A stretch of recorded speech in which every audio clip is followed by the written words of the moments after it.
कल रात 12 बजे से इस देश में फौजदारी के कानूनों की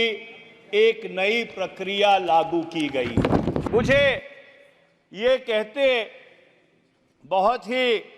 संकोच भी हो रहा है और ये दुर्भाग्यपूर्ण बात है कि ये जो फौजदारी की कानून प्रक्रिया कल रात से लागू की गई है, ये इस देश में पुलिस राज की नींव रखने का काम करेगी। ये जो कानून है, ये इस सदन के या राज्यसभा की जो कलेक्टिव विजडम है, उस कलेक्टिव विजडम को रिफ्लेक्ट नहीं करते और इनमें बहुत बड़ी खामियां हैं। कल रात 12 बजे से इस देश में फौजदारी के कानूनों की एक नई प्रक्रिया लागू की गई और ये जो प्रक्रिया है, ये कोई सिर्फ नॉर्थ ब्लॉक में क्रियान्वित नहीं की जाएगी। ये भारत के जो 17,380 पुलिस थाने हैं, उत्तर से लेकर दक्षिण तक, पूर्व से लेकर पश्चिम तक, उनमें क्रियान्वित की जाएगी, जिसमें 9,378 थाने भारत के ग्रामीण इलाके में हैं, 4,929 थाने भारत के शहरी इलाकों में हैं और 3,072 स्पेशल पुलिस स्टेशन हैं। और मुझे ये कहते बहुत ही संकोच भी हो रहा है और ये दुर्भाग्यपूर्ण बात है कि ये जो फौजदारी की कानून प्रक्रिया कल रात से लागू की गई है, ये इस देश में पुलिस राज की नींव रखने का काम करेगी। और मैं ये बात इसलिए कह रहा हूं कि आपने इस देश में फौजदारी के कानून की दो समानांतर प्रक्रियाएं बना दी हैं। एक प्रक्रिया कि 30 जून 2024 12 बजे से पहले जो मामले दर्ज किए गए थे, जो अदालतों के सामने हैं, वो तो पुराने कानूनों के तहत उनके ऊपर फैसला किया जाएगा और 1 जुलाई 2024 या 30 जून 2024 रात 12:01 के बाद जो मामले दर्ज किए गए हैं या किए जाएंगे और जो मामले अदालतों के सामने जाएंगे, वो ये नई जो आपने प्रक्रिया बनाई है, उसके तहत उनका फैसला होगा। सभापति महोदय, आप खुद पेशे से वकील हैं, आप इस बात को जानते हैं कि भारत की जो न्यायपालिका है, उसमें 3.4 करोड़ मामले लंबित हैं और ये जो और उनमें से अधिकतर मामले फौजदारी से जुड़े हुए हैं, क्रिमिनल केसेस हैं। ये जो नई प्रक्रिया लागू की गई है, इससे बहुत बड़ा कंफ्यूजन, एक बहुत बड़ा संकट भारत की न्यायपालिका में आने वाला है और इसलिए मैं ये बहुत विनम्रता से कहना चाहता हूं कि ये तीनों कानून उस समय पारित किए गए जब इस संसद से, इस सदन से, और जो दूसरा सदन है राज्यसभा, उससे 146 सांसदों को लंबित किया गया। तो इसलिए ये जो कानून है, ये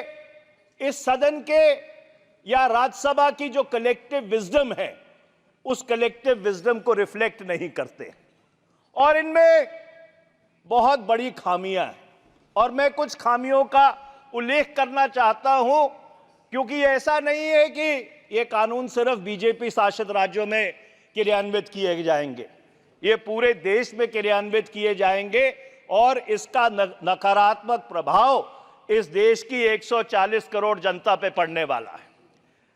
सभापति महोदय, उच्चतम न्यायालय ने फैसला दिया था कि कोई भी अगर पुलिस थाने में जाता है तो उसकी एफआईआर दर्ज होगी।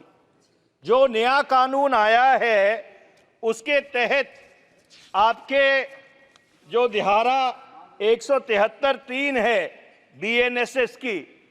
उसमें पुलिस को ये फ्लेक्सिबिलिटी दी गई है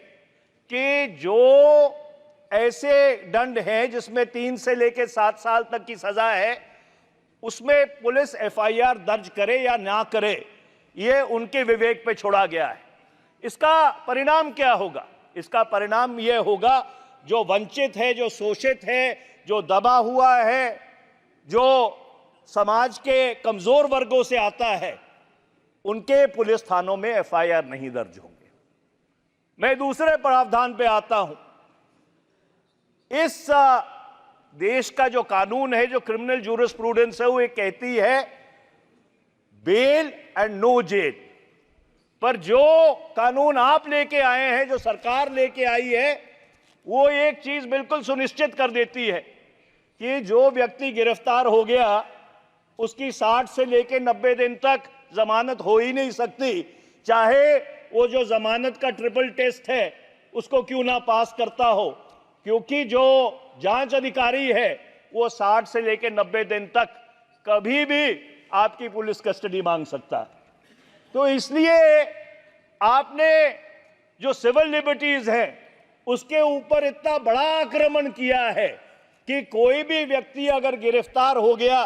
तो 60 से लेकर 90 दिन तक ये तो भूल जाए कि उसकी जमानत भी होगी। इसके साथ साथ सभापति महोदय,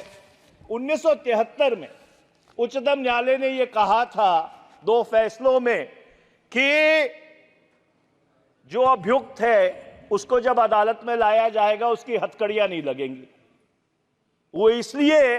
क्योंकि जब साम्राज्यवादी सरकार थी उस समय लोगों को बेइज्जत करने के लिए, जलील करने के लिए उनको हथकड़ियां लगाकर अदालतों में लाया जाता था। आपने इस कानून के माध्यम से एक तरफ तो आप ये कह रहे हो कि हम वो साम्राज्यवादी कानून खत्म करना चाहते हैं, और दूसरी तरफ आपने हथकड़ियां वापस ले आए हो। जो धारा 43(3) है बीएनएसएस की, उसके तहत आप हथकड़ियां वापस ले आए हो। ये किस तरह के कानून आप इस देश के लिए आपने बनाए हैं? उसके साथ साथ जो सेडिशन का, राजद्रोह का कानून है, 124 से आईपीसी, उच्चतम न्यायालय ने उसके ऊपर रोक लगा दी थी। महात्मा गांधी ने यह कहा था कि this is among the Prince of the political sections of the IPC, और आपने क्या किया? वो राजद्रोह का कानून आप पिछले दरवाजे से फिर वापस लेके आ गए। तो एक तरफ तो आपने जाके उच्चतम न्यायालय में यह कहा कि हम सेडेशन के तहत कोई मामला देश में दर्ज नहीं करेंगे, और वो मामला उच्चतम न्यायालय में लंबित है, और आपने नए कानून लाकर वो फिर राजद्रोह वे पिछले दरवाजे से आप वापस ले आए। तो मेरा ये कहना है, क्योंकि बाकी बिंदु भी है जिनके ऊपर मेरे को वापस आना है, मेरा यह कहना है सदन से कि इन तीनों कानूनों पे तुरंत रोक लगाई जाए। इन तीनों कानूनों को दोबारा से इस सदन के समक्ष रखा जाए,